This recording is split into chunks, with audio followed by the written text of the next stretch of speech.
I'm starting the recording now, so thanks everyone for joining. All right, so my name is Naomi Rambawa Tanaka. I'm with the Center on Disability Studies at the University of Hawaii at Manoa, and I'm one of the conference coordinators for this year's PACRAM. Thank you so much for joining us and being patient as we iron things out. We will get to everyone's questions, so we really appreciate your presence here today. I wanted to introduce our speakers. So we have Dr. Tom Conway. Tom Conway is the Training and Instruction Coordinator at the Center on Disability Studies at the University of Hawaii at Manoa. Dr. Conway is a co-PI of the Unit Description Project funded by the National Park Service and Google, developing mobile technology to audio describe multimedia for individuals who are blind and visually impaired. We also have a second presenter who will be speaking a little bit later on, Dr. Raphael Raphael. He is a film and media scholar focusing on film and disability and is editor-in-chief of the Review of Disability Studies. He teaches disability studies courses for the Center on Disability Studies. And we're also so pleased to have a very special guest. She's volunteering her services. Susanne Morrow is a project director of the New York Deaf Blind Collaborative, a federally funded grant for children and young adults who are deaf-blind in New York State, and is also a nationally certified sign language interpreter. Susie has provided interpreting and coordinating services in a wide array of venues over the past 25 years for deaf and deaf-blind people, including regional, national, and international conferences, higher academia, as well as music and theatrical performance. So thank you so much. Susie will be doing the ASL interpreting for us today. And without further ado, we're going to get started. I will be muting everyone for now, but we will stop and pause for questions. We'll be also managing the chat.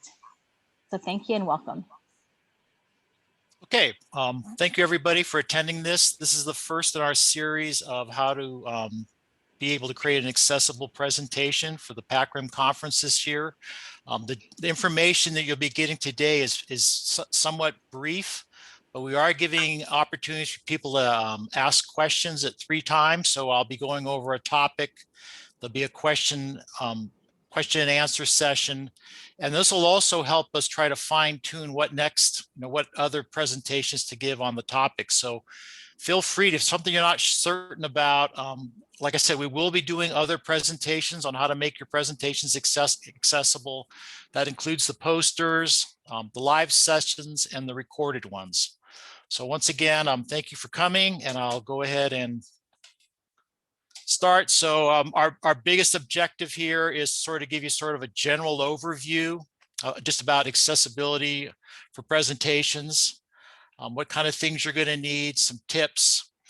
We also, it's not just for the recorded ones, but also for the live presentations.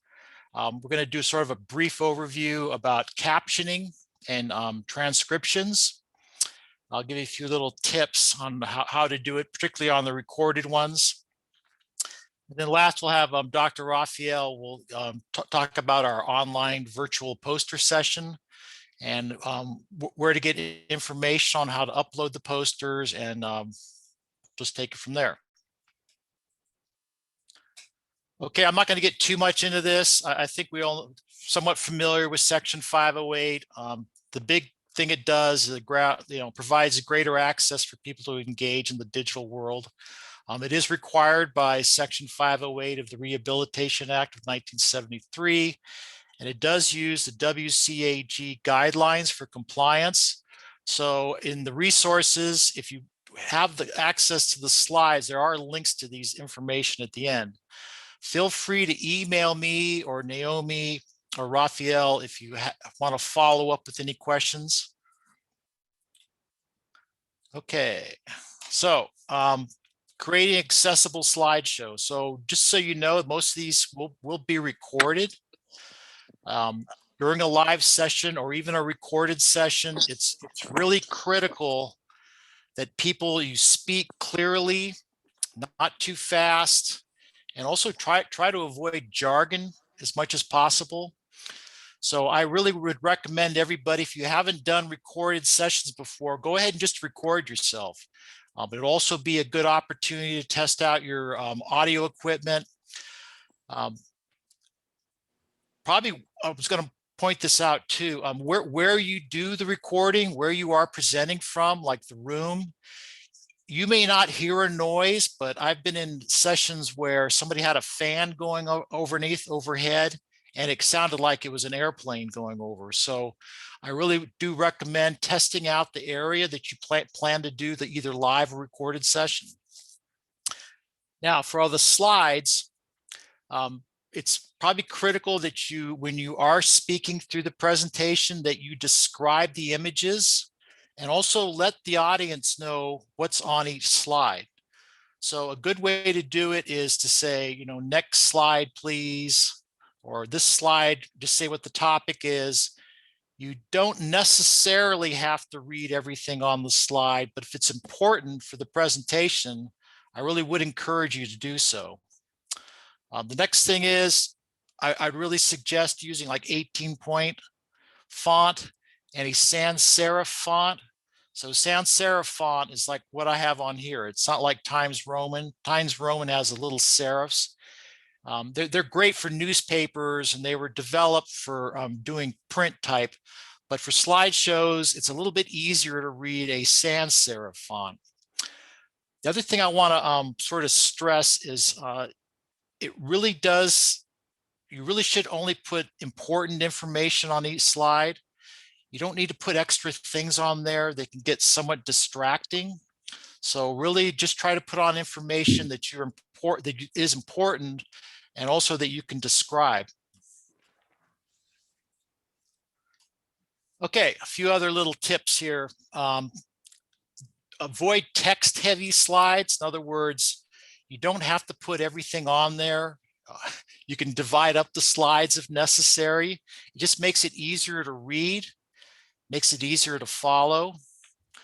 The other thing you should consider doing is having a text transcript, alternative format transcription for the people to download.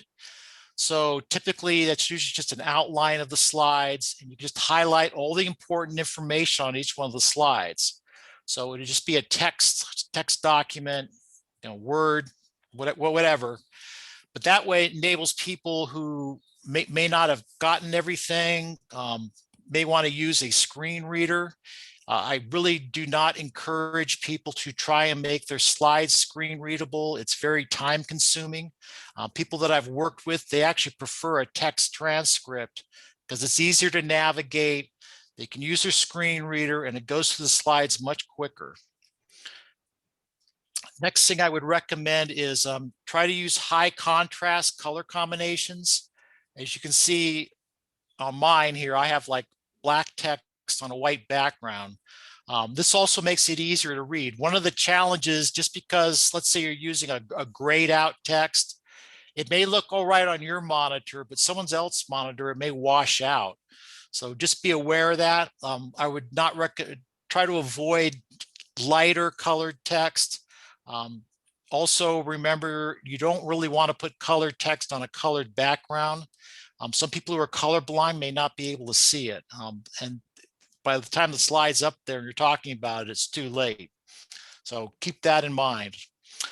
Once again, I really want to stress this: only add images that are giving some sort of relative information to your presentation topic. A lot of times people will be working on a slideshow and they'll start adding things because they think it makes the presentation look better. But unless you really want to be sitting there and describing everything, you know, simpler is probably better.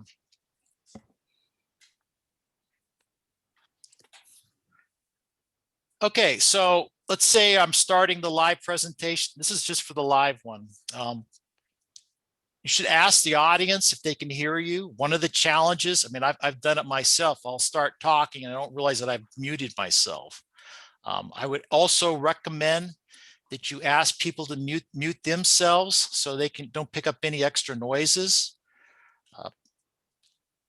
Announce that you're going to be advancing to the next slide. This will this will help people know where they're at. And someone who may not have maybe blind or visually impaired, they're going to be able to follow the sequence of events much easier. So typically in my presentations, I'll say next slide, please, when I'm presenting to a large audience. Okay, the other thing I'd recommend is, provide a copy of your slides. Some people may want to just be able to download it and take a look at it and follow it on their own. There is a phone-in option for the Zoom, the platform that we're going to be using. So you never know about people's internet connections. So if they have to phone in on it, it really would be a big help if they could be able to download, your slideshow and then be able to follow it. Okay, so now I'm going to open it up for questions. We have a question in the chat from Chanika. Can you please address presentations that include art content as primary to it? Good one. If there's artwork in there, I would just describe the artwork. You don't have to go into too much detail. Just what's important about the art. Here's a picture of a painting. Just sort of give a brief description of what it looks like, and probably say why it's there. This is part of my presentation because X, Y, Z. That answer your question? Thank you. We also have Mary Bono who raised her hand. Go ahead, Mary. Hi, thank you. I'm wondering about pre-recorded sessions. So what can we do? I joined just a few minutes late, so I don't know if you addressed this in the beginning, but some quick tips for what we should do if we're uploading a pre-recorded session. Okay, I think probably the most important thing with a pre-recorded session is that you have a good audio recording. So try to get a decent microphone, test it out. You want to make sure the recording levels are even. There's not any static. I really would recommend testing out, different setups if you have them. Another thing is try to pick a location where you won't have any external noises coming through. So typically, I mean, a lot of times I'll just go into my office at work and do recordings, because at home here I have, cars going by and all those sort of things. When you are recording, be aware that you want to go back and listen to it. I just would recommend that, because sometimes things can go wrong, particularly on the recordings. So I would really recommend, doing a review of it. Any other questions you have about doing the recording? Take a thing about the uploads or the programs or. Yes, so this is Naomi again. Let's see here. Elmira has a question in the chat. What application should we use to record our presentation? Question mark via Zoom? You can use anything you want. The most important thing, it comes out to an MP4 file. I typically use Zoom. It seems to work well. I don't know if Google Meet, you can record it too, as long as you can turn it into an MP4 format so they can upload it to the YouTube channel, you're going to be fine. Some things to think about though, things like resolution. I wouldn't recommend trying to do a recording on a cell phone or a small tablet. You want to make sure that they're the high quality, and go test it out on another device. Okay. Thanks, Tom. This is Naomi. So Debbie Colbert has her hand raised. Go ahead. Just one second, excuse me. This is Susie, the interpreter. I just need to be able to see Debbie on screen. So if we could open the windows again. Should I spotlight her? Would that make it easier? Yeah. Okay, hold on 1 second. Okay.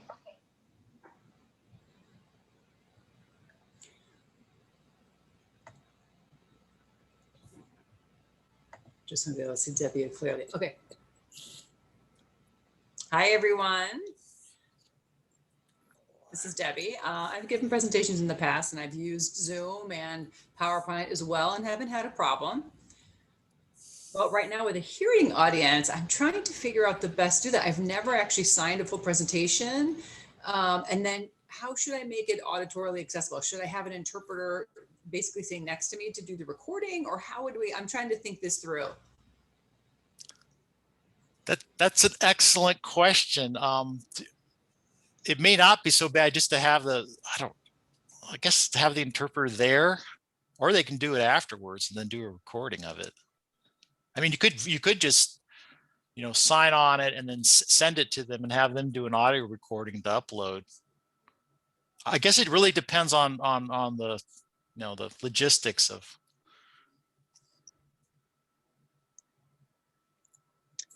Yeah, so I have to think about that and figuring out logistics and having an interpreter here with me. If I'm going to be doing it live with an interpreter, maybe have them sitting with me. That way I can have myself on camera and then have the auditory recording along with it. Yeah, that might be the way to do it. So I will go ahead and figure out that logistic then. It also got everything done at once. So trying to break it up. But like I said, it just depends on the logistics. If you just do it all at once, it'll be over with. Okay, yeah, I'll do that, I think. Okay, thank you. We have 2 more questions that came over chat from Gloria. This is Naomi again. I'm sorry. May I ask for any recommended software to add subtitles? Oh, there's so many of them out there. Typically, I use YouTube channel, the captioning. They have it'll auto generate it, and you can go back and edit it, because just remember, there's a lot of auto generating software out there, but they're not always completely accurate.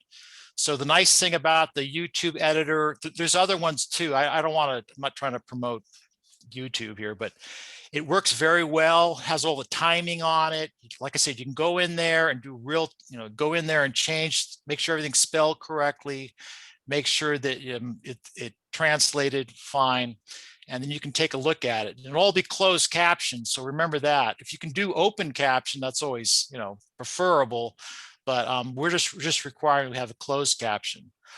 There is another program called Otter AI. You can get now that's a paid account. They're pretty good too. They're pretty accurate.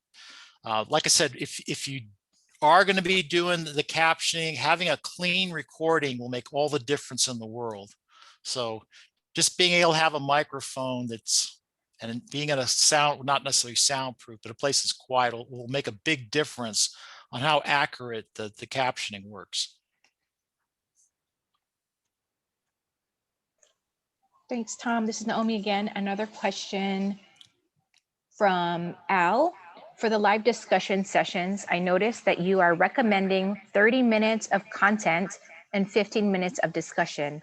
Is this correct, or would you like more discussion rather than presentation of information? And before, if you wanted to add anything, I'll chime in on that. Let me just spotlight my video. Hold on.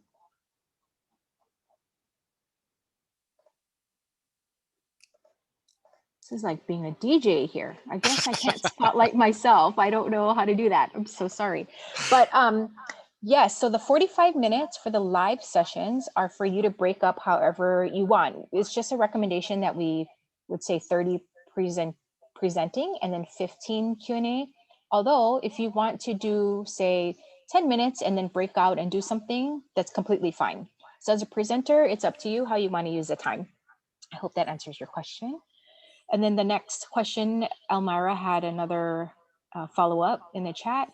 She says, thanks for your response. I was also wondering if we could record ourselves too, or would you prefer us to record the slides and only include our voice? Oh, I see. So she must be doing a recorded presentation, is wondering if we also want to see them in those recordings. That's a personal preference. Typically, I usually don't put myself in the recording, but that's fine. It makes it more personable. Okay, next question. This is Naomi. Erin asks, are we to provide live captioning for our live presentation, or is that something you provide? We are working with the vendor to provide that. Yeah, so for live presenters, this is Naomi, you don't have to, we will be taking care of that as part of the conference. And we have Debbie has raised her hand. Let me spotlight her again. Go ahead. Yeah, this is Debbie again. So in regards to YouTube, I know that they do have, I don't know if it's a limited access, maybe only 15 minutes. So I'm wondering about the length of time, because if I'm going to be speaking longer than that, perhaps 45 minutes, I'm concerned about, being able to have that live transcription. Okay, let's see. That's an interesting question. I didn't realize there was a limitation on the YouTube channels. We get ours through the university, so.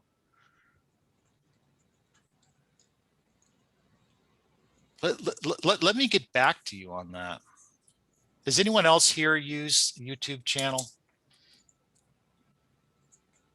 Like I said, we just get ours through the university, so I didn't realize it. Yeah, because I actually do use a lot, Debbie's saying. I often use that for my job.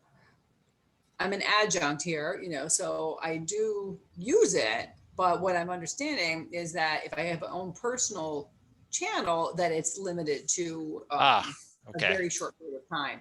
And so I've had to go through and edit and make sure things fit only in the time frame, but this won't work for this length. So like I said, another idea. I'm sorry. Maybe the idea of recording myself, maybe I don't know if I can send it to one of you all, you might be able to then upload into YouTube to have the captions recognized. Well, we can discuss that. So when you're getting ready to do it, let me know. We'll talk about it. Yes, this is Naomi. That's come up quite a lot with people who are doing recorded videos, a lot of tech challenges, as you all know. One of the things that we were brainstorming as a team yesterday was offering people to come to our Zoom session maybe before the conference, like the week before, scheduling a time to meet us in Zoom, presenting to one of our workers at CDS, which we would then screen capture and do the auto transcriptions so that we can help with that part of it, as opposed to asking presenters to do that. So it seems like now there's going to be 3 options that which are still working out. And if you're interested in that, can you just add to the chat there that you'd be interested in that if you're a recorded presenter? The first option would be you just record on your own, be responsible for captions, all those things, uploading. The second option would then be to schedule an appointment with us so that you can present to just one person, as if you're recording, as if you're presenting to an audience, and then we take care of the captioning. And then the third option would be someone could use their own Zoom room with the auto captioning feature. If you have that, I'm understanding not everyone has that feature, but if you do have that, you can present to yourself, screen record, and send us that video as opposed to uploading. So there's many possibilities. Again, we know that it can be overwhelming. So please let us know if you need help, and we're here for you. So I'm going to be sending out that information, but if you can put in the chat there, if you're interested in that first option of scheduling with us and having us help you with that, we'd be happy to do that. I see also in the chat, Mary says Otter AI has 600 hours free if you haven't used it before, I think. And then Gloria says, thanks for your response. Which one is generally more accessible, closed captioning or direct embedded subtitle in the video? Okay, open captioning, which is the one that's embedded into it. I mean, you don't have to worry about what platform it goes on to. The closed, it'll always be captioned. So that's always your best bet. If you transfer the video, let's say you want to save the video and use it somewhere else, like not on the YouTube channel later on, if it's burned in there, with open caption, don't have to worry about it. But like I said, you're not required to. The minimum required is closed caption. Okay, great. This is Naomi reading a comment from Bobby. For doing a recorded presentation on Zoom, does Zoom have closed captioning transcription, or does a closed captioning have to be done through a different program?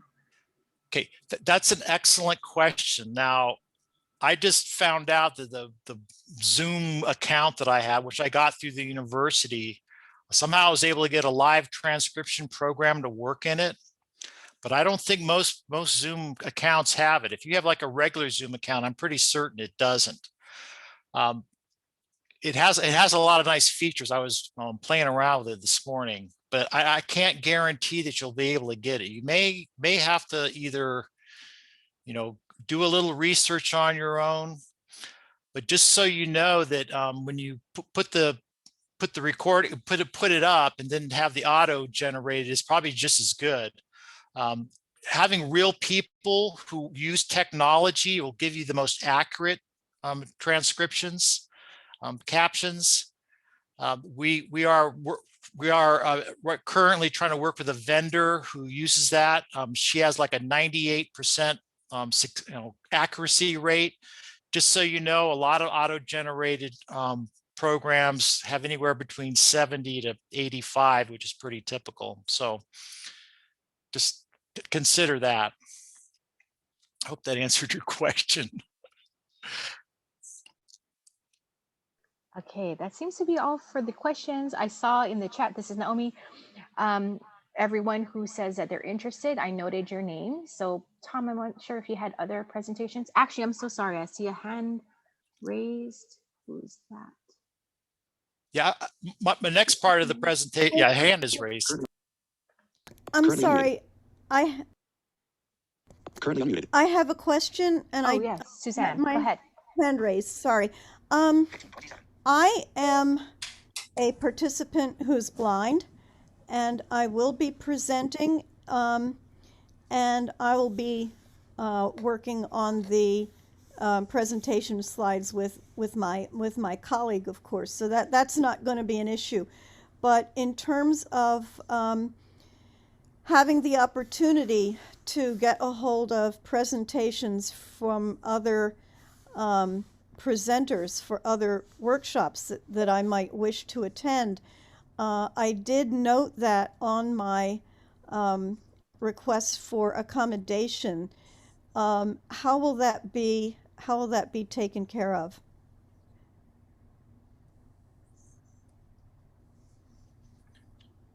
Okay, so you put it, okay, I'm sorry.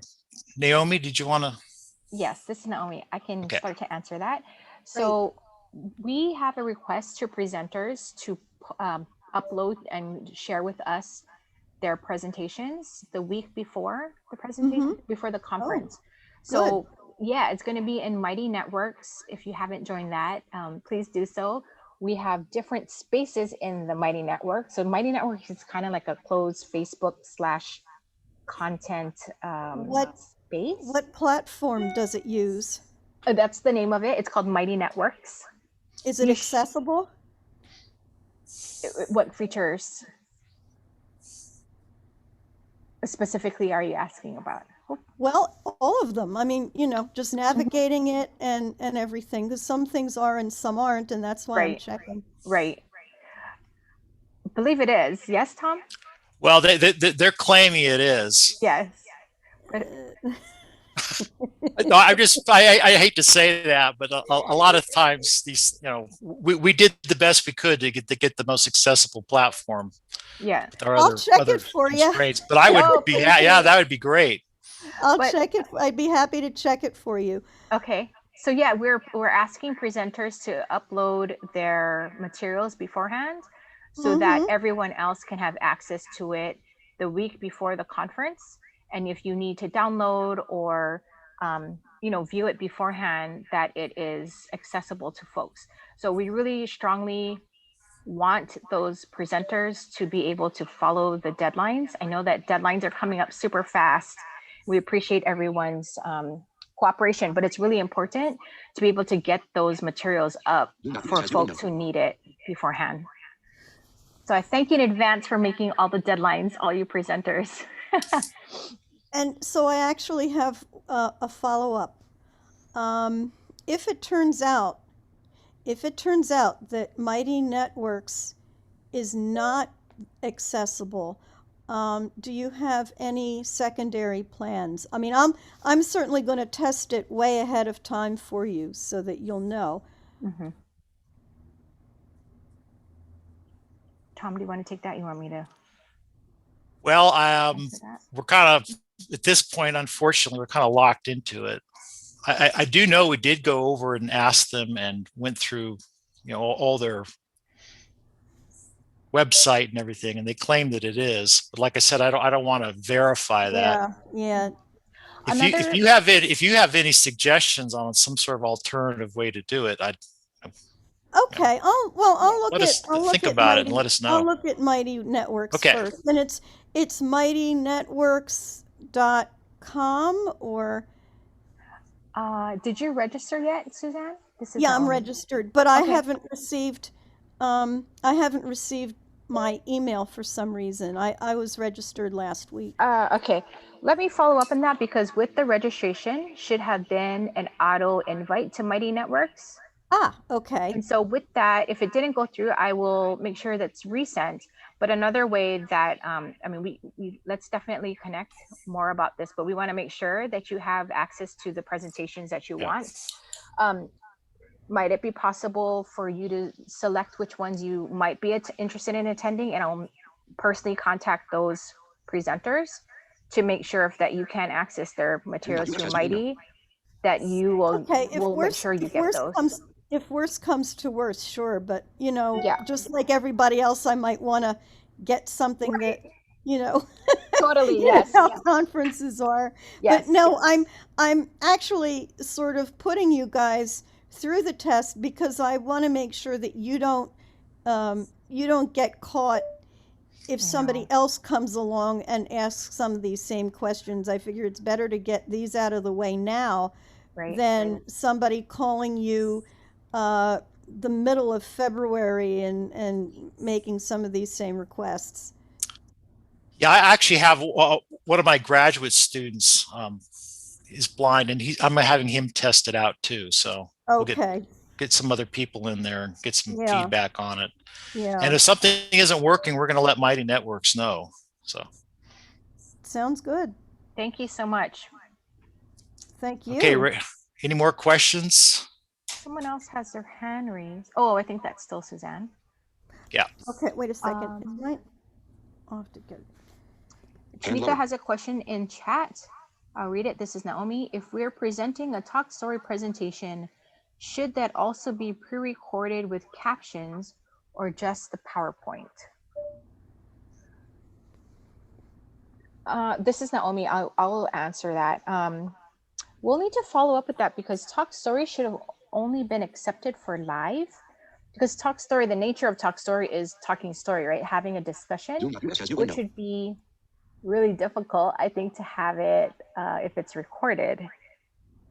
I will note that, Shanika, and follow up with it. Erin says, I did not receive a registration after we paid or the link to Mighty, and neither did my co-presenter. Oh boy, seems like our auto email is not working. I'm going to note that, Erin, and make sure that's taken care of. Shiva says, would you let us know about the volunteering experiences? I have applied and wondering when we are getting the result. Okay, so this is Naomi. I am working on scheduling the volunteers. What's taken so long is that as presenters have been accepted, some people are shifting that schedule around. So as that schedule shifted, so was the volunteer schedule being shifted. In the next day is my goal to get both of them sort of finalized, and I will be in touch. So the next thing for the volunteers is that I am trying to plug in your availability with what your interest is in volunteering, with your time zone, and list some places that we need help. And then we're going to ask you, are these times okay? And if that's okay with you, then we will set the volunteer schedule and send you the code to then receive a free registration. So there's many steps and it's a working, moving target. So we appreciate your patience. And if there's anything that you have specific questions about after the next couple days, please let me know. Okay, Shiva? We have a question from Mode. I'm sorry if I said your name wrong. I'm aware of the dateline. I can make video recording by using screencasts, but my concern is on captioning. That's the next topic area I have. Okay, great. So maybe you should start presenting on that and then we can take more questions later. Yeah. So anyway, like I said, we do require all the presentations be captioned. Naomi has outlined several options for assisting you with doing that. We do have these 3 programs that that I've used. First one is Otter, and I believe there's like a 1-month trial. It seems to work pretty well. I have the URL there. The live transcription in Zoom Pro, I like I said, I was using it this morning and it seemed to work very well too. You may have to have, I'm pretty certain you'd have to have the Zoom Pro account though. I know that the typical account you can only present for like 45 minutes or something. So that's kind of a little bit more specific. If you do have a Pro account and you want to record on it, you want to use the captioning, go ahead and send me an email and I'll see if I can assist you with trying to upload it into your Zoom. So it fits right in. It'd be like on the menu of the Zoom on the lower part. You just hit like live caption and then it gives you an option and it starts captioning. You can change the size of it. It seemed to work pretty well. And once again, the last thing we have here is the YouTube channel. There are other programs, I think it's called Screencast-O-Matic. I used to use that about, I want to say 10 years ago. It's actually another good, there's a lot of these different captioning programs. Like I said, I don't necessarily, you're not required to use these 3, but it'd probably be best if you did try to sort of stick to these, and then we can probably offer you some technical assistance.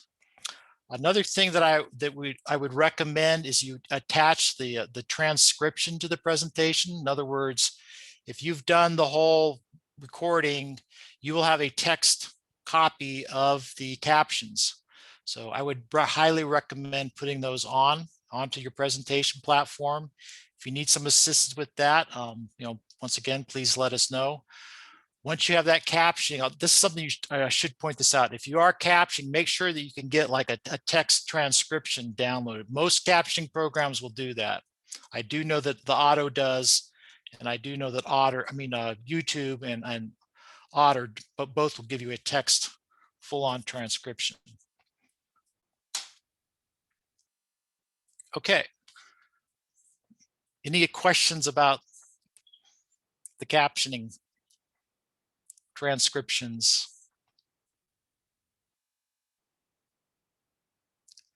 Like I said, this is a very general overall presentation today. We will be doing more detailed ones as we start getting feedback from presenters on what they need assistance with or have more other questions about it. So I went kind of briefly over the captioning, but find out, can you use your YouTube channel? Can you use the Otter? Like I said, I think it's a month free, 600 hours. It's a lot of time. And then also the live transcription that fits in with Zoom. Okay, any questions? This is Naomi. I'm reading the chat from Chanika. I just want to confirm that we will not be using screen share because we're sending our presentations in advance.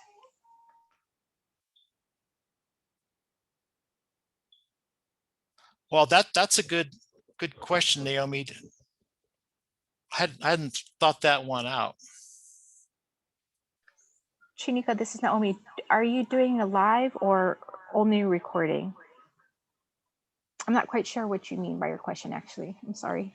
I think if you're doing the live one, you can either send it beforehand and make sure it gets received. We get a lot of emails, or you can do a screen share during the actual live presentation. Now, if you send it beforehand, the person running the Zoom room will be able to advance the slides for you, and also check on that the audio is working, and give you any sort of technical assistance.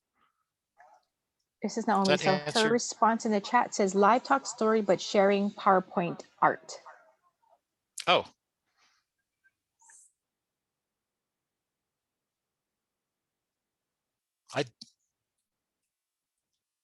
I would think you should probably might want to send that beforehand if it's the talk story session.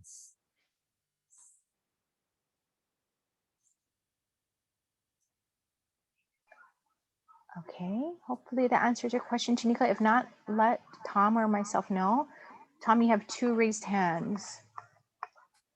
I'm not able to see who they are in this mode. Can you see them? Oh, here.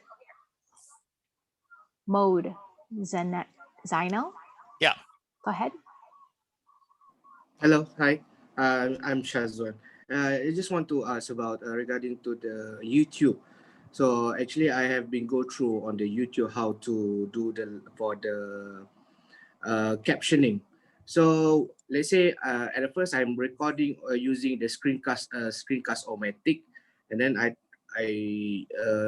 upload in YouTube for the captioning, isn't it? Then I need to download again from the YouTube, and then send the link or send the video to the Google Drive that organize the email to us. This is Naomi. Yes, if you're going to be doing it that way. Yes. It's a lot of steps, isn't it? I see. Okay, so that's the way, right? Right? Mm-hmm. Yes. Yeah. Right. Like I said, I don't want to set anybody on, saying you have to use one program, but the YouTube one probably will be the easiest to do all the transfers and Right. demonstrate the So just recordings. so you know, this is Naomi, what the final end goal is going to be. We want it to live on our YouTube channel, fully accessible. So meaning captioned and in a format that everyone can access. So in order to do that, we do understand there's many, many steps, but you're right. You would have to create a video and then upload it to our drive so then that we could download it and re-upload it. There are many uploads and downloads involved with this. So unless anyone can think of an easier, better way, we're totally open to it, but that's the only thing I think we can come up with at this time to get it to the end of having it on YouTube on our channel that's accessible for all. All right. Thank you. We also have Debbie Colbert who has her hand raised. Go ahead.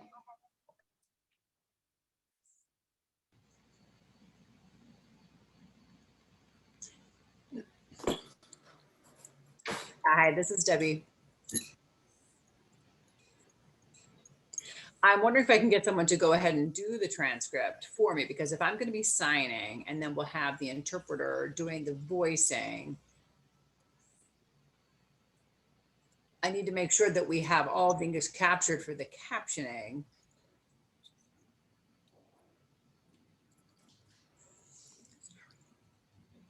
Sorry, this is the interpreter. The screen is freezing up just a little bit.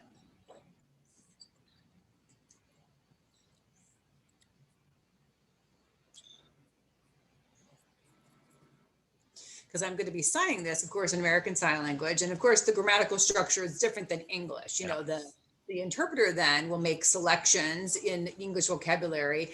And, I may want to have the opportunity to go back and look at those English choices. So I wonder if there's a volunteer who could help with that transcript.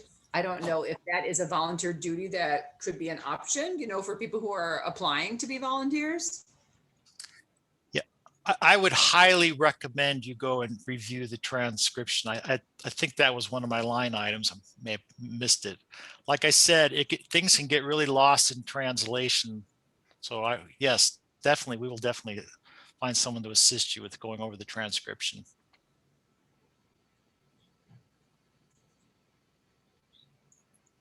Okay, wonderful. Thank you. Thank you. This is Naomi. I'm reading a comment from Shauna in the chat. I'm doing a live talk story and prefer to share my screen presentation. Prefer to screen share my presentation during the live session. Is that acceptable? Yes.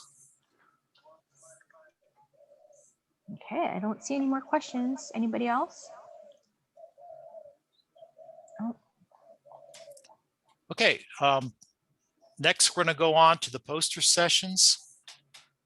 I'm just going to put a little brief thing here, and then I'm going to turn it over to Dr. Raphael, and he will be giving you more detailed information on the whole process of getting the posters up. The only thing I would suggest is that you consider doing a recording of the presentation. So in other words, if you were sitting like in a regular conference, a live conference, and you were sitting there, you would typically have some kind of, verbal interpretation of what your poster says. So I would highly recommend that. And then also adding a transcript of it.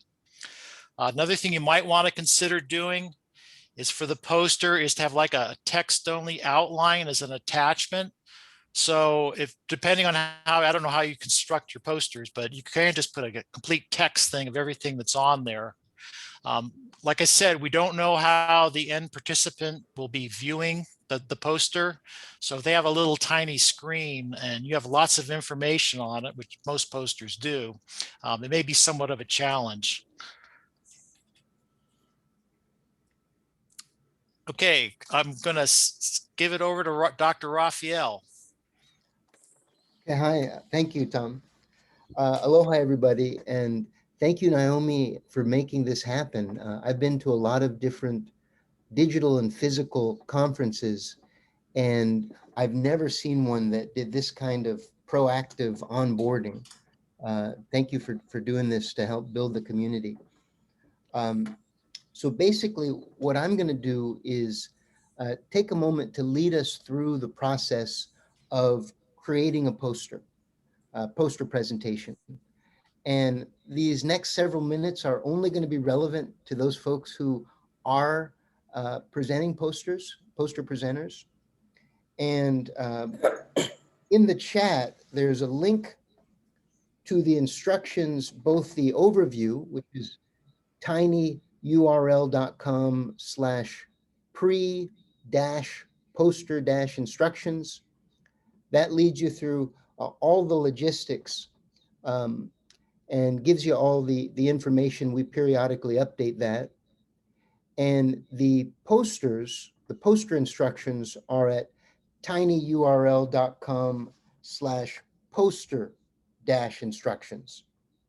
And that goes right into the nitty-gritty of making your poster presentation, which should take you about 15 or 20 minutes to do that, basically get everything together and do whatever you need to do to put it inside of the lobby, our digital lobby.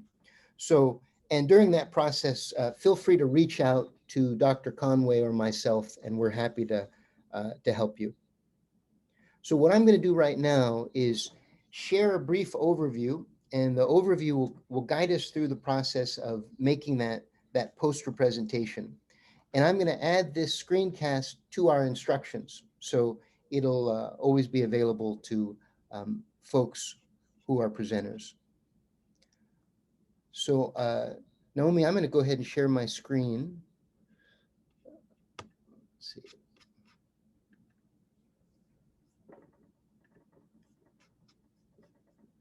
Okay, those are the URLs, but let me get to. And everybody sees my screen?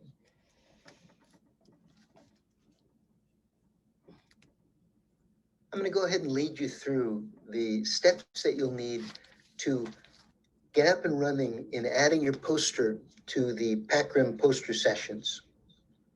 As you're doing this, we suggest that you have the poster presentation instructions that we provided handy, so you can reference those as you go through the steps. Now, this is also going to assume that you already have exported a PDF and an image of your poster. And we suggest that you use PowerPoint, and we've provided some templates for you inside of your instructions. So I've got my poster and my image. The image is going to be used as a thumbnail of your poster inside of the poster lobby where people can view your posters. Now, once we've set those up, your instructions tell you how to create your Acadiate account. And this is the platform we're using to share our posters. So once you have an account that is verified and up and running, we're going to go ahead along the left here. We're going to choose what elements we'd like to put into our poster presentation. And we're going to bundle those up together inside of what we're calling a showcase. And that'll be what you'll share inside of the poster sessions.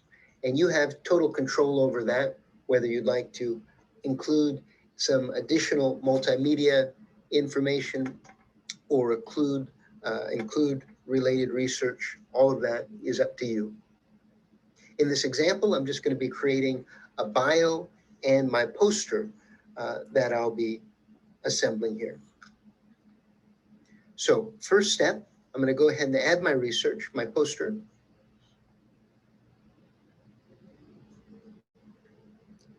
Click on Add Research.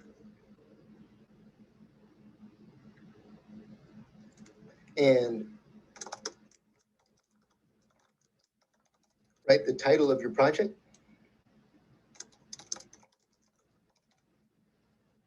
You can leave a brief description, but you don't need to. We'll be putting our abstract elsewhere. And then we're just going to add the poster here.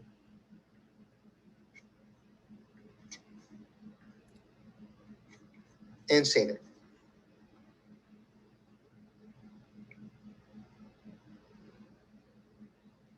And then you can add your supporting documents. And for us, we're just going to add right now a bio. And you don't need to be concerned about doing this all at the same time.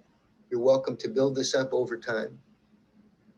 So I'm going to add a supporting document. And this is going to be my bio. So I'm just going to go ahead and title it bio. And I'll put my biographical information here. If I wanted to include an image, I could, just attaching it there. And I'm going to save.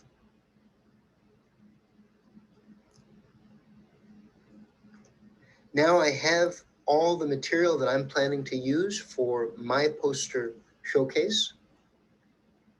So I'm going to click back into Showcases. And I'm going to create a showcase. And again, this is just a compilation of whatever it is that you're sharing inside of your poster presentation. And we'll give this a name so that you'll remember this is just for you.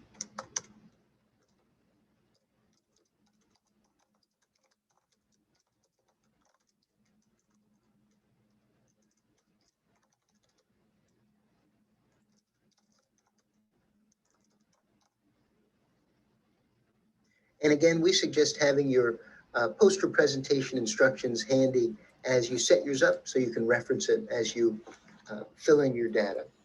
Now, this is not intended for any particular reviewer, so I'm going to leave blank that whole first section. You don't need to add anything there. We'll go to targeted message. And inside of targeted message, this is where we're going to put, first of all, our name.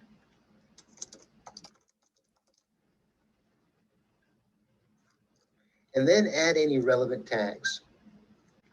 We suggest that you also add the name of your strand.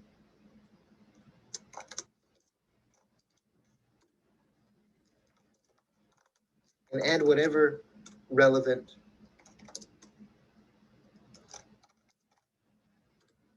tags there are for your project. And showcase message, this is where you will add your abstract.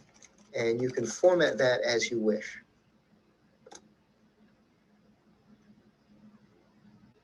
So click on the next tab. And this is where I'll add the image that I created of my poster. Now you have some stylistic choices here you can make for your background, or if you have a background image that you have designed, you can add that here, but we'll choose our image. We can ignore the network badge and click on Advanced, the last tab.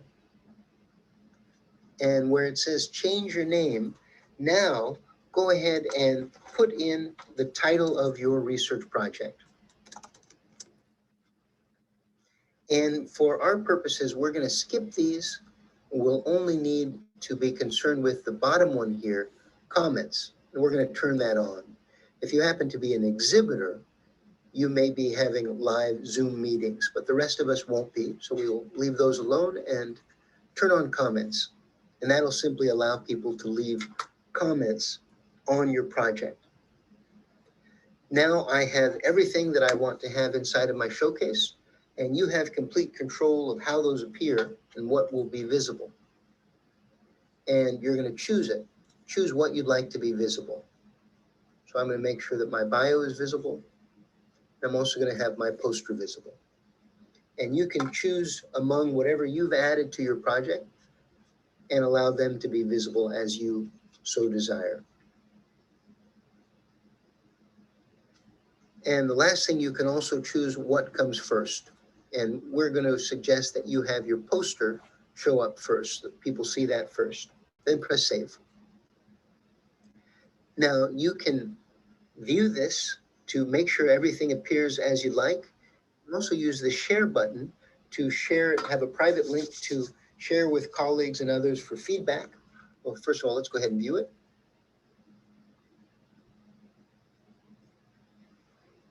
My abstract's there, my bio will appear here. People can leave comments. And this is my poster. This was the thumbnail that we created, and this is the larger one for people to actually be able to read it. The last step is just to add it inside of the poster lobby in the appropriate strand. Now, on the instructions, you were given a series of different codes, and each strand has a code. You're just going to find what your code is, and we're going to use that so that we can add ours into the appropriate area in the lobby. So just click on the share button, and this is your private showcase link. You can share that with anybody that you'd like to see your project, give you feedback. And if you're ready to place it inside of the lobby, click here and use the code that you were provided.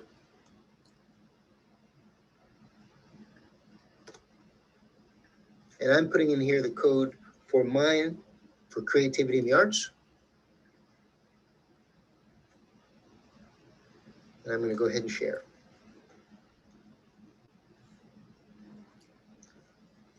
Then I can go to the poster lobby in the particular area that it's been posted.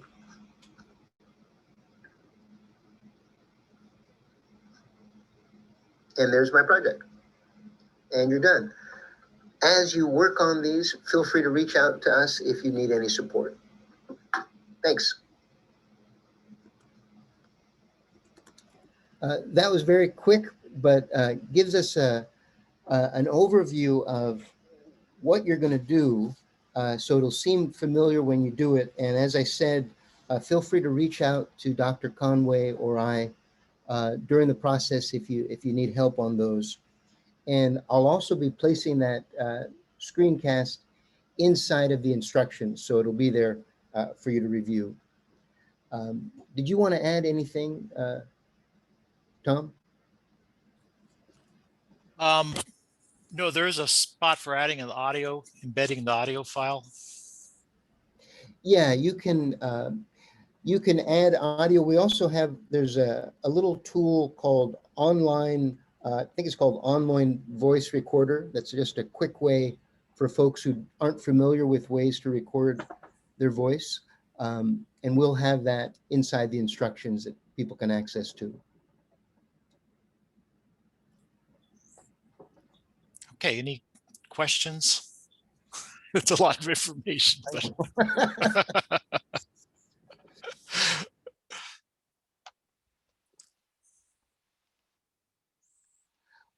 Well, as I said, feel free to reach back out to us anytime if you have any stumbles as you do it.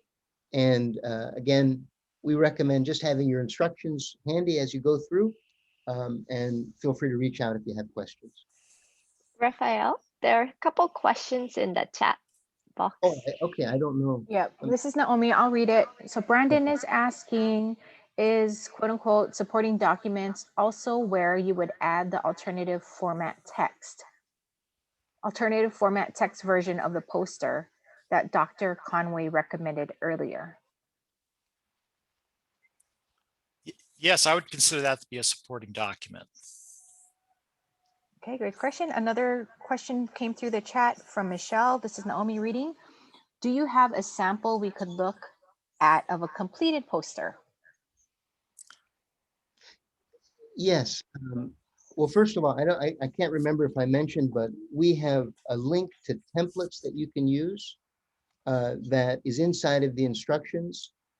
And inside of the creativity and the arts room, there's that sample that I just shared with you that's just very basic, that has the topic areas of the poster. It's blank, but that's in there. But again, we do have a link that gives you lots of different templates you're welcome to use.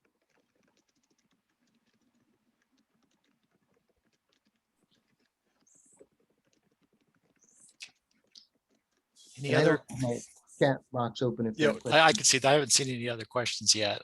Like I said, we realize this is a lot of information. If you are submitting for a poster session, you should be getting an instruction sheet. It has all the links on it. You can check things out, has the samples, has all the instructions, but feel free to contact either Raphael or myself. We'd be glad to try and assist you with that. Okay, so we have some folks from New Zealand, and they just joined and are wondering if you're going to hear someone talk about the live presentations. Yeah, unfortunately, that was the first thing. Feel free. We're going to do a recording of this. We'll be getting it up. We will also be doing more of these sessions before the conference. If you have any specific questions, please email me or Naomi. And if you'd like, I can stick around after we end this and answer any questions that you may have. This is Naomi. Debbie has her hand raised. I'm going to spotlight her.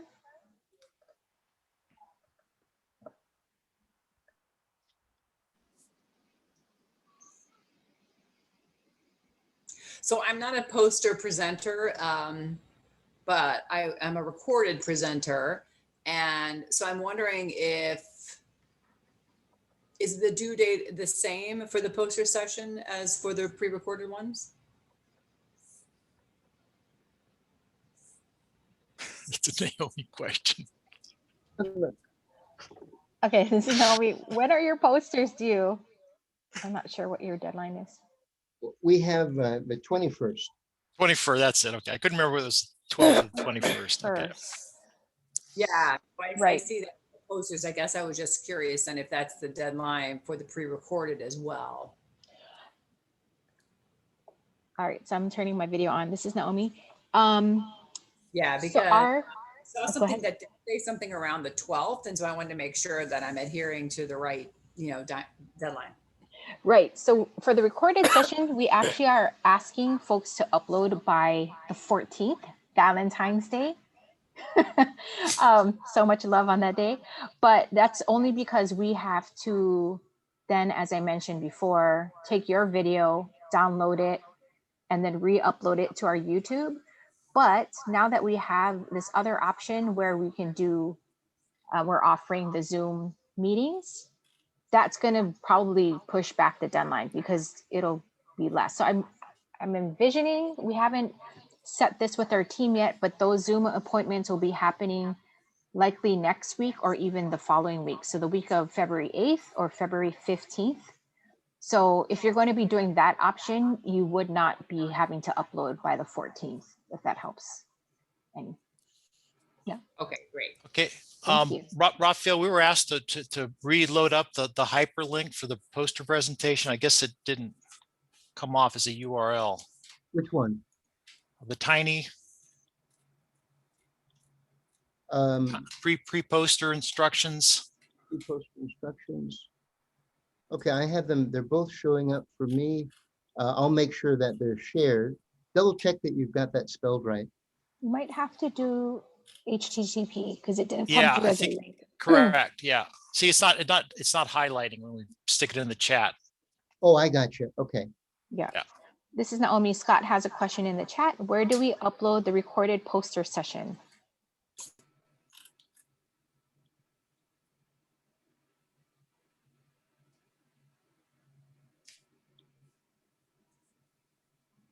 Okay, when you get the instructions here, the instruction sheet will have a link to the site.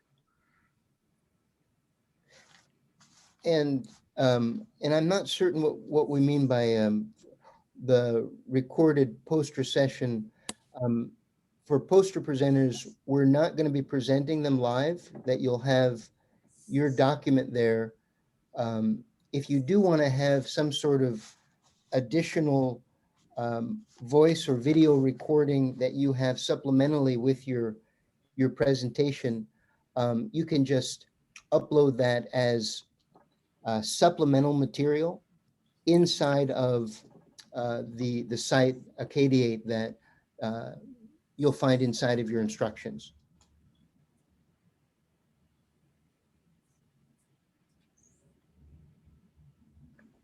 This is Naomi. I'm reading a chat from Gloria. She put the tinyurl.com/pre-poster-instructions link and says that the URL does not work. The pre one? Yes. Okay. I'll also put a Google Drive link in the chat to try. Thank you. Just use the second one, poster instructions, and we'll go ahead and make sure that everything's added there. So we'll just use that second one. Sorry about the issue on that. There's also another link there that Kriko has added. Yeah, it's showing up fine on mine, but we'll the poster presentations, you can, or rather poster dash instructions, you can use that and we'll add everything there.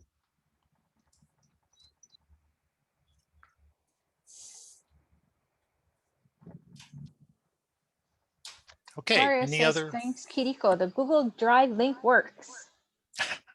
And my comment to that is, yay. Thank you.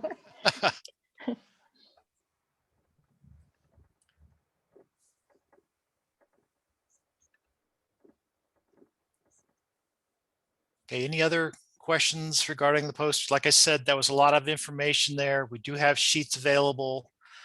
Also, Acadia does offer some limited assistance in getting the things up.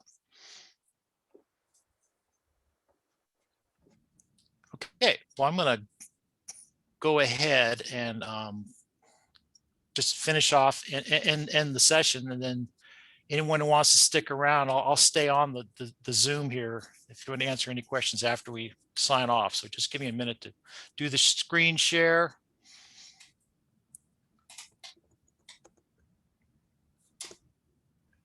So this is Naomi again. I just want to thank everyone for coming today. We really appreciate your presence and your patience and participation in the PAC room. There's a lot of P's this year, 2021, our first virtual one. It's our 36th annual conference. I want to thank again Dr. Tom Conway for doing this presentation, Dr. Raphael as well for talking about posters, and Susanne Morrow, especially from the East Coast, for volunteering your time. Thank you. And doing this wonderful ASL interpretation. So thank you, thank you, thank you. And I'll also stay online. This session will be recorded. If you have any questions, please ask us. We're here to help you. So aloha.